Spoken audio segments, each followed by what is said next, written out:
So my name is Braganza from TPG, and I'm going to keep it very short so we can get on to the sort of Q&A side of things. I probably represent the other end of the spectrum of investing. TPG is a relatively traditional and relatively large for-profit investor. We have a very active corporate philanthropy group, but that's not what we're here to talk about. We're here to talk about what business models and innovation models actually are going to attract different types of investment. To give you a quick flavour of, I'll just flip over here to sort of TPG's exposure in the healthcare space.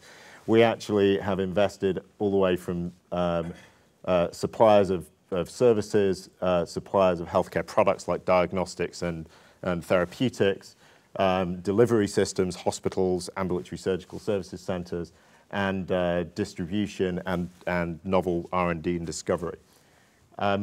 We do it through three different sizes of funds. Sort of TPG Capital is the large Czech LBO funds. TPG Growth do a lot of emerging markets, growth equity investing, and TPG Biotech, which is largely where I sit, who do novel product and novel business model investing.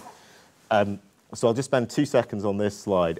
We have done a number of what might traditionally be called the traditional emerging markets rather than the new emerging markets investments. And if you look at what I've tried to do is just pull out the healthcare related investments there. And we can talk about this more in the discussion piece. But basically all of these investments, with the exception of 1422 or FolderX, which are novel product, true discovery businesses, but where the product has an application in a developing market, but also could be leveraged into Western markets, more traditional markets. Apart from those, all of the rest of those are really logistics, services, and infrastructure businesses. It's very difficult to, in my experience, to do true novel development, novel discovery businesses that are purely for the emerging markets. I think a lot of products, though, can be used in different delivery models in both settings. So I just wanted to put up just a couple of points. And you know, we're a for-profit investor. We have active sort of corporate philanthropy, but for our investments that we make for our limited partners, we balance one investment in India with an investment in San Francisco, and sometimes the investment in India wins, and sometimes the investment in San Francisco wins. We try to be distributed across sectors and across the globe, however.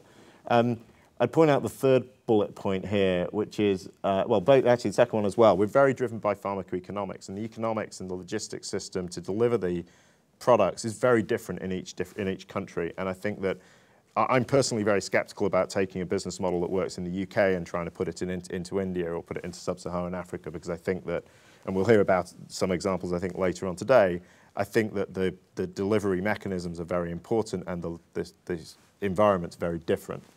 And then the third point, we see lots and lots of investment propositions which talk about taking a technology that we would never use in the UK or in the US and saying, oh, but it'll be all right for China.